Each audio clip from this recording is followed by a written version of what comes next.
What's up, guys? I'm gonna do another top 5 list installment just because, and to get your brain juices flowing, spark some conversation and debate. And I just watched Major League, so this is even more appropriate. Kind of made me sad, but happy at the same time, and realize that baseball and other sports will come back at some point.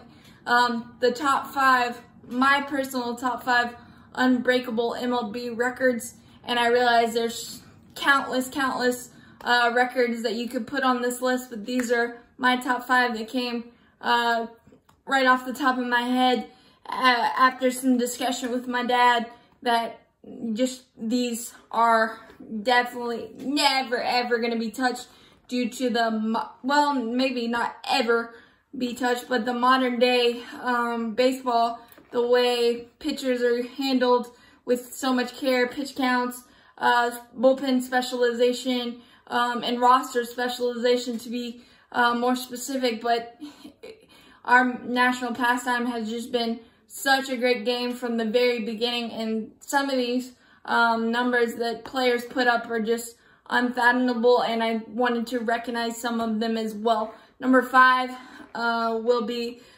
our legendary manager Bobby Cox with his ejection record 161, and with the introduction of replay, this will never be touched. And I appreciate that we have replay getting the obvious calls right, because Andres Galarraga not getting his perfect game, some obvious things that needed to be corrected, but there is a beauty and something that I really miss about the old school tongue lashings that Bobby Cox gave umpires, the kicking dirt on bases, the Lou Piniella style, taking bases with him. It's just absolutely amazing, and I really miss that, because this is what Bobby Cox built his reputation on. Not only was he just a great baseball man and a great person, but he always had his players back, being the player manager and going out there to defend his guys.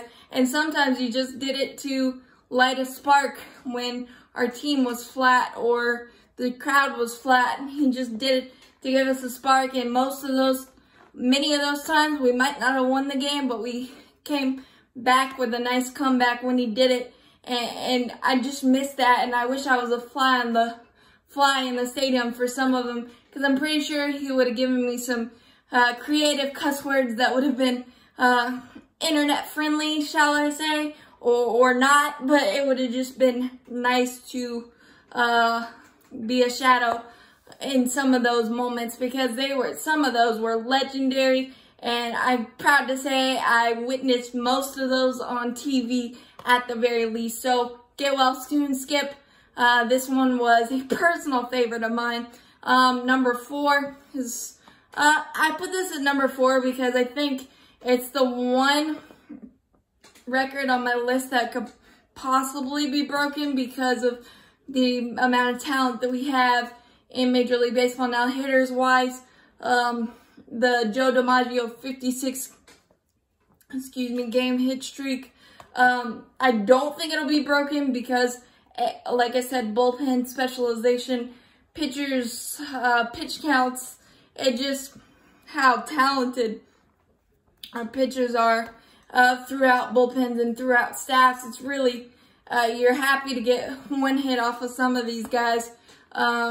Steven Strasburg, Mike Soroka, Max Scherzer, Justin Verlander, just Garrett Cole, to name a few. So that's why it might be very unlikely that that's going to happen because of the reasons I stated. And the closest we've come in the modern era in the last 10 years was Dan Uggla in his Braves days in 2011, 33-game hit streak. Wherever you are, Darwin Barney, I hope you're safe, but I curse you for that amazing play you made on Dan to end his streak back then. But that's why that one's at number 4. Number 3, this was just, I had to put it on the list because it's just never ever in this world ever going to be touched again, because back in the day it was like a one-man staffs, and Cy Young of 511 wins.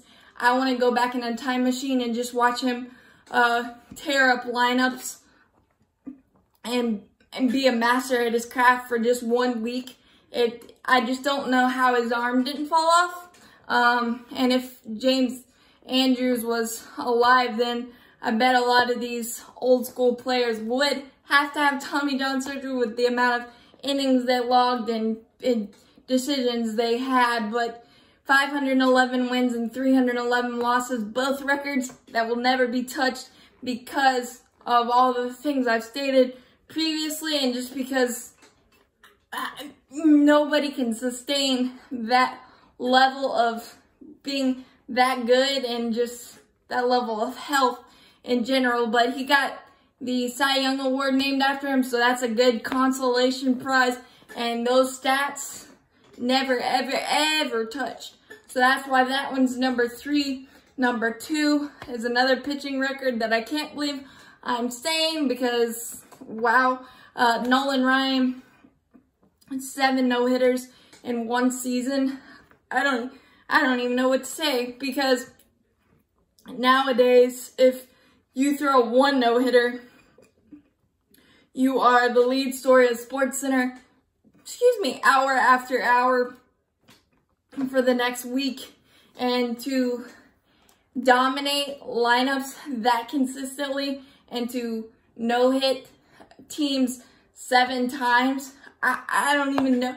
That's just not even unheard of to me. And unfortunately, I didn't get to watch Nolan Ryan in his prime, or at all, actually, because I was too young. I didn't start watching baseball till I was about 5, seriously, so that's why. But 7 times, and to have that good of stuff, you know he didn't have that good of stuff every single time, because most of the time, you're going to have 1 pitch that's off, you're going to have 1 thing that's off, and again, with the pitch counts now, there's no way modern day you're going to get that many starts or that many innings. It's just not going to happen. And the amount of luck and precision you have to have, because there's a lot of no-hitters that are broken up by choppers, bunts, all that kind of, the shift. Nolan Ryan would hate pitching against the shift, so I don't think that will ever be touched. Maybe in a career you get 7, but not in a season. That's just absolutely insane. And number 1, the Iron Man himself, Cal Ripken Jr. beating the Lou Gehrig streak, the Iron Horse, 2,131 games consecutively. Never ever going to be touched. This one's number 1 for me because the goosebumps I got watching the special story and watching that over and over on SportsCenter, and just absolutely amazing. The introduction of the utility man, the sitting stars, just to keep them fresh and to keep them rested for their nicks and bruises. Cal Ripken never worried about that, was out there every single day, and that's just not going to be, is not how the game is played. You need 40 guys every single year to help you win a championship, and Cal just did every single thing he could and every single day. And some of those times he probably shouldn't have gone out there and played, but yeah, he did anyway. And a record that should stand alone and should stand alone forever. And I'm just proud to have been old enough to remember that, and to remember the significance of him high-fiving every single fan possible at Camden Yards, and having that moment with his dad, and all of the significance of that, and being in there every single day and putting up the numbers that he did was just absolutely amazing. So that's my list. What's yours? And I hope you guys enjoy, and make sure you subscribe to get your little sports fix from me every single day. I never know what it's going to be, but stay safe, stay at home.